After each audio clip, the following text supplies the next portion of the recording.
খ্রিস্টান ধর্ম, তারা মানুষের নামের পরিবর্তন করে। যদি গণেশ হয় তাকে গমেশ নাম দিয়ে দেবে। এইরকম আরেকটা ধর্ম সম্প্রদায়, তারা শরীরের কিছু অঙ্গ কেটে তার পরিবর্তন ঘটায়।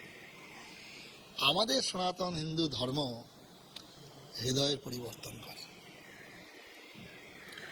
তার জন্যে হাজার হাজার বছর যাবৎ হাজার হাজার মুনি ঋষিরা তপস্যা করেছেন, তপস্যা করে জেনেছেন যে পশুত্ব থেকে কি করে মনুষ্যত্ব, মনুষ্যত্ব থেকে কি করে দেবত্বে উন্নীত হওয়া যায়, তার যা নীতি নিয়ম অনুশাসন, সেটাই হচ্ছে সনাতন ধর্ম।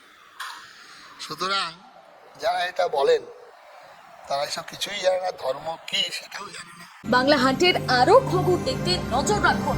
বাংলা খবর মানেই বাংলা হান্ট।